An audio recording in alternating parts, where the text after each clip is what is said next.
Please it's a humble request, examiners के लिए अपना क्लियर कट ओपिनियन इंट्रोडक्शन में ही लिख दो और कंक्लूजन में उसको रिपीट कर दो। उस ओपिनियन को कॉन्ट्राडिक्ट मत करना। रिपोर्ट के लिए भी कह रही हूँ, लेटर के लिए भी कह रही हूँ, एसेस के लिए भी कह रही हूँ, मिनिमम 6 बैंड्स तक भी अगर आपको पहुंचना है कोहेरेंस एंड कोहेजन क्राइटेरिया में, तो मेक श्योर आप वो स्ट्रक्चर फॉलो करो। आप एक बहुत अच्छा सा एसे शायद लिख रहे हो, लेकिन 40 मिनट्स की जगह आप एक डेढ़ घंटा लगा रहे हो एसे लिखने में। हो रहा है ना, ऐसा हो रहा है ना? तो उसको अवॉइड करने के लिए what you can do is, जो मैं भी करती हूँ। Hello everybody, welcome back with me Vandana in yet another interesting strategy video. I'm going to be talking about how I was able to improve my score in the writing module using self-evaluation tips.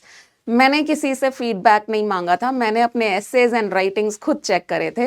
And कैसे check करे थे वो मैं आपको बताने वाली हूँ, so that आप भी चेक कर पाओ। You can also self evaluate yourself. Let's get started and here we go. Let's talk about self evaluating tips, ताकि आपको भी किसी के ऊपर डिपेंड ना होना पड़े।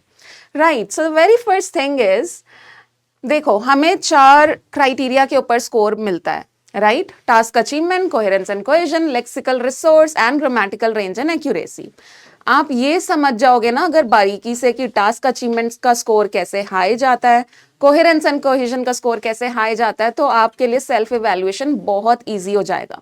अब टास्क अचीवमेंट पे आप कैसे देख सकते हो कि आपका स्कोर हाई जाएगा कि नहीं? सबसे पहले देखो, फर्स्ट बुलेट पॉइंट क्या कह रहा है, check if you fully addressed all parts of the question. इसको लाइटली मत लेना। और मैं पर्सनली क्या करती हूँ, when I am writing an essay ना, तो मैं प्रॉम्प्ट के 3-3, 4-4 वर्ड्स अंडरलाइन कर देती हूँ। I break down the prompt in small little chunks of information, and I think आपको भी ये करना चाहिए, so that you can ensure कि अच्छा ये सारे चंक्स मैंने अपने ऐसे में एड्रेस करे हैं कि नहीं। That is number 1. Number 2, ensure your response stays on topic without going off track. इसका मतलब है कि आइडियाज रेलिवेंट होने चाहिए आपके। अगर आपके आइडियाज रेलिवेंट नहीं है, बैंड स्कोर अच्छा नहीं आएगा। और कैसे जनरेट कर सकते हैं हम अच्छे आइडियाज, उसके ऊपर भी मैंने वीडियोज रिलीज करी हुई हैं।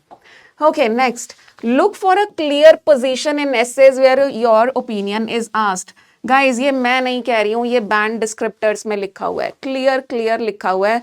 Your position is the star of your एसे। अब आपकी पोजीशन है क्या? Your position is your opinion. बहुत सारे एसेज में आपसे आपका ओपिनियन मांगा जाता है। Please it's a humble request, examiners के लिए अपना क्लियर कट ओपिनियन इंट्रोडक्शन में ही लिख दो और कंक्लूजन में उसको रिपीट कर दो। उस ओपिनियन को कॉन्ट्राडिक्ट मत करना। अगर इंट्रोडक्शन में अग्री कर रहे हो तो कंक्लूजन तक अग्रीमेंट में रहना। प्लस मेक श्योर एक वन साइडेड क्लियर स्टैंड लेना है आपने। Don't sit on the fence. ये मत बोलना कि ये साइड भी अच्छी है, वो साइड भी अच्छी है। That will put you in trouble. Next, check if you have written general examples in each of the body paragraphs. ये भी बहुत important है। आप अपनी कहानियां नहीं बता सकते हो, अपने भाई बंधुओं की कहानियां नहीं बता सकते हो आइल्स के एसेज में। आपको अपने एग्जाम्पल्स जनरल रखने पड़ेंगे। So instead of saying that I do this blah blah blah, I exercise every day, that is why I am fit, you can say many people who exercise every day, they are fit. So keep your tone general and check if your ideas are distinct और repetitive. ये बहुत important है। कई बारी हम 2 body paragraphs तो बना देते हैं, हम एक्सप्लेन कर देते हैं, हमें लगता है हमने पूरा ऐसे लिख दिया, खत्म हो गई बात। लेकिन हमें ये नहीं समझ आता कि दोनों बॉडी पैराग्राफ्स में हमने सेम आइडिया की बात कर रखी होती है। तो वो बिल्कुल नहीं होना चाहिए। आपके आइडियाज रिपिटेटिव नहीं होने चाहिए, as simple as that. Moving on, so this was about task achievement. अब देखते हैं बाकी क्राइटेरिया के ऊपर हम कैसे इंश्योर करें, खुद इवैल्यूएट करके अपने एसेस कि हमारा हाई स्कोर आने वाला है या नहीं आने वाला है। ओके,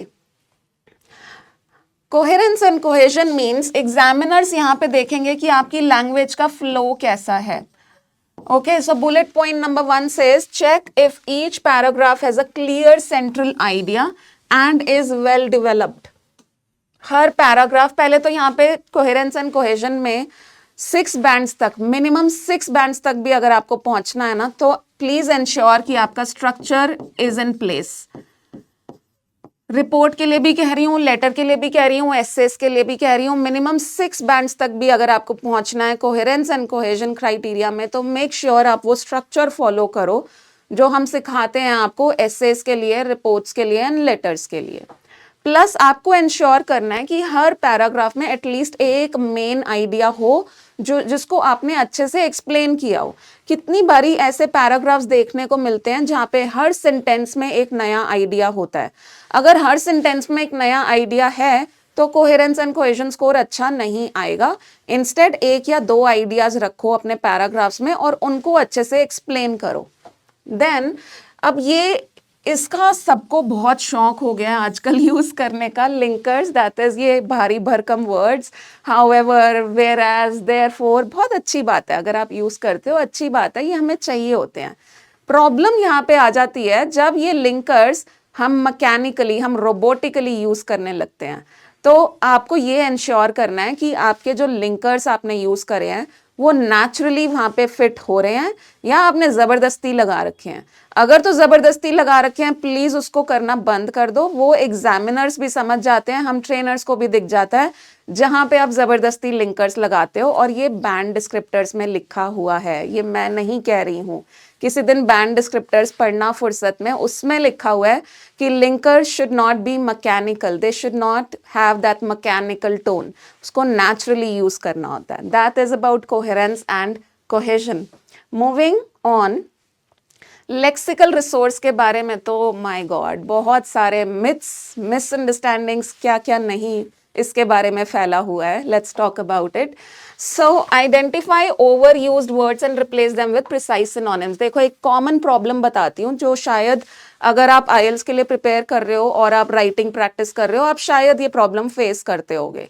क्या प्रॉब्लम है? हमें एस्से लिखना होता है 35 से 40 मिनट्स के अंदर on the day of exam.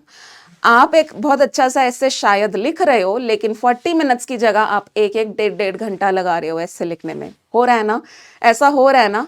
तो उसको अवॉइड करने के लिए what you can do is, जो मैं भी करती हूँ, whenever I am writing a new essay, मैं रफ ड्राफ्ट रेडी कर देती हूँ, 20 मिनट में लिख के साइड कर देती हूँ। 20 मिनट में जब मेरा रफ ड्राफ्ट रेडी हो जाता है, उसके बाद मैं देखती हूँ कि अब मैं कौन से वर्ड्स हैं जो ओवर यूज हो रहे हैं और उनके लिए क्या सिनोनिम्स मैं यूज कर सकती हूँ। तो पैनिक मोड खत्म हो जाता है। एटलीस्ट मेरा रफ ड्राफ्ट, मेरा पूरा एसे तो रेडी है, अब बस मुझे उसको पॉलिश करना है, मुझे उसको रिफाइन करना है। कहने का मतलब क्या है कि लिखते टाइम जब आप फर्स्ट ड्राफ्ट लिख रहे हो, पहला ऐसे अपना लिख रहे हो या कोई भी ऐसे लिख रहे हो, तो सिनोनिम्स के बारे में ज्यादा हेडेक उस टाइम नहीं लेनी है। उस टाइम बस लिख दो सिंपल लैंग्वेज में। बाद में देखो एक बार ऐसे जब खत्म हो जाए, अब देखो कि कब कहाँ पे कौन सा मैं सिनोनिम चेंज कर सकता हूँ, कौन सा वर्ड चेंज कर सकता हूँ, ये मैं खुद करती हूँ। Moving on, check if you have used a range of vocabulary related to the topic। अब vocabulary डेवलप करने के लिए मैं हमेशा कहती हूँ कि बहुत सारे स्टूडेंट्स पूछते हैं कि बुक सजेस्ट करो। देखो vocabulary ऐसी गेम नहीं है कि आपने 10 वर्ड्स आज क्रैम कर लिए, रट्टे मार लिए और कल से आप वो वर्ड्स यूज कर पाओगे राइटिंग में भी, स्पीकिंग में भी। vocabulary वो गेम नहीं है। vocabulary builds over a period of time। पहली चीज तो ये। दूसरी चीज, हमें तो एग्जाम देना जल्दी से, हमें तो स्कोर चाहिए 1-1.5 महीने के अंदर। तो भाई उसके लिए टॉपिक स्पेसिफिक वोकैबुलरी रेडी रखो। अपने पास कैम्ब्रिज बुक्स में से 10 से 15 ऐसे क्वेश्चंस ले लो, उनके टॉपिक्स देखो। अच्छा ये ग्लोबल वार्मिंग के ऊपर है, टेम्परेचर के ऊपर है, इसके ऊपर ये वर्ड्स मुझे आने चाहिए। अच्छा ये क्राइम के ऊपर है, इसके ऊपर ये वर्ड्स मुझे आने चाहिए। अच्छा ये आर्ट एंड साइंस के ऊपर है, मेरे पास ये वर्ड्स रेडी होने चाहिए। सो टॉपिक स्पेसिफिक वोकैबुलरी डेवलप करनी शुरू कर दो उसके लिए। Moving on, avoid informal words and idioms that do not fit academic writing। बहुत सारे idioms guys informal होते हैं, आप उनको speaking में तो यूज कर सकते हो, पर writing में यूज करोगे तो वो academic formal tone जो हमें चाहिए होती है वो नहीं आएगी, जिसकी वजह से स्कोर आपका vocabulary स्कोर नीचे चला जाता है। So be very careful. Writing में मैं idioms रिकमेंड नहीं करूंगी, स्पीकिंग में go full blast with idioms if you are somebody who uses idioms flawlessly। Moving on, check if there are any spelling errors. Like ये तो heart breaking हो जाता है मेरे लिए जब मेरे सामने ऐसे एसेज आते हैं जहाँ पे ऐसे ऐसे सिंपल वर्ड्स को स्टूडेंट्स ने गलत लिखा होता है। जनरल की जगह जर्नल लिख के मेरे पास ऐसे भेज देते हैं इवैल्यूएट करने के लिए। सो प्लीज़ ऐसे हार्ट ब्रेकिंग वाले एरर्स मत करो, ये तो आप बहुत अच्छे से खुद ही करेक्ट कर सकते हो, right? So before submitting your work or before asking any other person for the feedback, खुद चेक करने की आदत अगर डाल लोगे तो बहुत प्रॉब्लम्स सॉर्टेड हो जाएंगी, बहुत सारे इश्यूज, बहुत सारे एरर्स खुद ही रिमूव करते चले जाओगे और उससे लेवल भी ऊपर आता है, right? Let's take a look at the next thing that I've got for you. Okay, grammatical range and accuracy. अब आप लोगों को रूल्स तो पता है, जब आपको ग्रामर पढ़ाई जाती है आपको पता है प्रेजेंट टेंस के क्या रूल्स हैं, आपको पता है ए एंड द के क्या रूल्स हैं। तो जब आप एसेज एंड रिपोर्ट्स लिखते हो वहाँ पे क्या हो जाता है, वहाँ पे सिर्फ ये हो जाता है कि लिखने के बाद आप खुद चेक नहीं करते हो। तो लिखने के बाद जब आप खुद चेक करने की आदत डालोगे तब आपको क्या देखना है, यू नीड टू सी कि टेंसेस करेक्ट हैं कि नहीं, you need to see articles a and the आपने सही जगह पे यूज करे हैं कि नहीं, plus prepositions in, on, for, इस तरह के जो वर्ड्स होते हैं योर प्रेपोजिशंस, उनको देखो।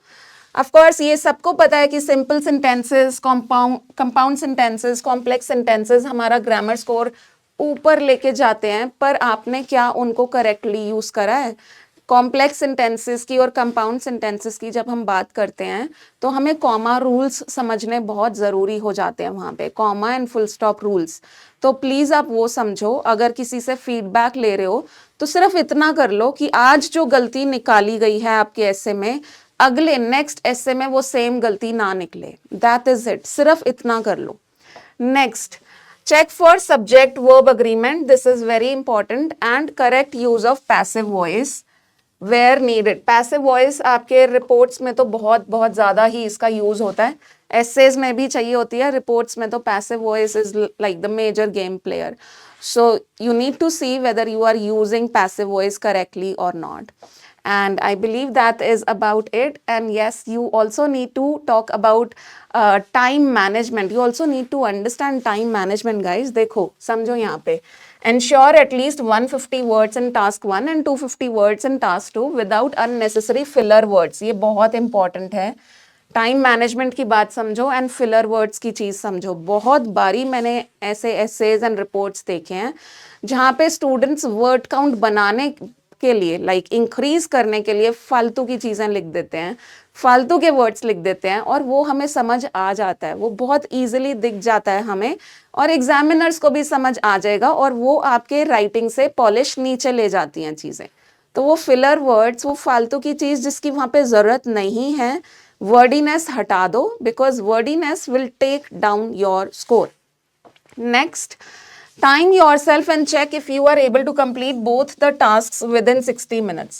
of course ये तो आपको करना ही पड़ेगा, आपको at a stretch बैठना पड़ेगा 1 घंटे में, और आपको देखना पड़ेगा 1 घंटे में आपने लेटर और whatever रिपोर्ट और ऐसे आपने फिनिश कर दिया या नहीं, प्लस उस 1 घंटे में क्या आपके पास इतना टाइम बच रहा है कि आप खुद पढ़ के चेक कर सको अपना ऐसे, रिपोर्ट या लेटर whatever। तो उसके लिए टाइम कैसे मैनेज करना है यहाँ पे देखो, you get 1 hour okay for both the tasks, out of which क्या सजेस्ट किया जाता है कि keep aside 20 minutes for task 1 and 40 minutes for task 2। मैं इससे थोड़ा सा स्लाइटली डिफरेंट चीज़ सजेस्ट करूंगी, मैं बोलूंगी अगर तो आप एकेडमिक आइल्स एस्पिरेंट हो जिसके टास्क 1 में रिपोर्ट आने वाली है, I would say that keep aside 25 minutes for your report writing. अब ये 25 मिनट्स में क्या करना है, सिर्फ लिखोगे रिपोर्ट? बिल्कुल नहीं, इसको डिवाइड कर दो इन फर्दर 3 सेगमेंट्स। कैसे? In the first 2-3 minutes please understand the question, analyse the data, क्योंकि रिपोर्ट में आपको डेटा समझ के ये भी देखना होता है कि कौन सा टेंस यूज होगा, पास्ट का डेटा है तो पास्ट टेंस यूज होगा। So analyse the data and understand question, take a look at the graph. ये फर्स्ट 2-3 मिनट एक्टिविटी है। लास्ट 2-3 मिनट्स में you will check your work yourself, खुद check करने की आदत डाल लो।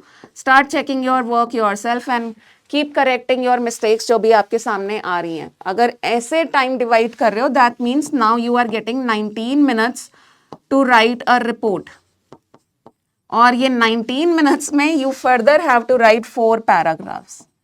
सो इस तरह से ब्रेकअप करोगे तो यू विल गेट क्लैरिटी कि अच्छा 25 मिनट में मुझे ये करना है, 19 मिनट्स में मुझे 4 पैराग्राफ्स लिखने हैं रिपोर्ट के। You need to be that clear in your head guys. Same thing आप टास्क 2 के लिए भी करो। Task 2, you keep aside 35 minutes, and these 35 minutes also you segregate in 3 portions, wherein first 2-3 minutes you analyze the prompt very intricately। बहुत important step है ये। एक तो बारीकी से समझो अपने prompt को, प्लस उसमें आइडियाज जनरेट करो, रेलिवेंट आइडियाज ब्रेनस्टॉर्म करके रफ में लिख लो। रफ में नहीं लिखोगे तो बाद में भूल जाओगे, लिखते टाइम गोल गोल चीजें घूमेंगी, रिपीटेशन भी हो जाती है आइडियाज की। तो रफ में लिख लो। लास्ट 2-3 मिनट्स में you should keep aside these 2-3 minutes to check your work, and that is how you will be left with somewhere around 29 minutes in your hands to write the entire essay। and trust me, अगर आपके ideas generated हैं, these 29 minutes should be sufficient for you to write as well as refine your essay। Right so मैं तो इसी तरह से करती हूँ। मैंने सारी अपनी पर्सनल टिप्स आपको इस लेक्चर में दी हैं, एंड आप ये करके देखो और I am very sure improvement आएगी आपकी राइटिंग में। All the very best guys, and I hope that this is going to be helpful. And of course अगर आपको लगता है कि आपको एक्सटर्नल फीडबैक की ज़रूरत है, then don't shy, we are always there to help you. And that is about it. Thank you very much. Take care everybody. Bye bye.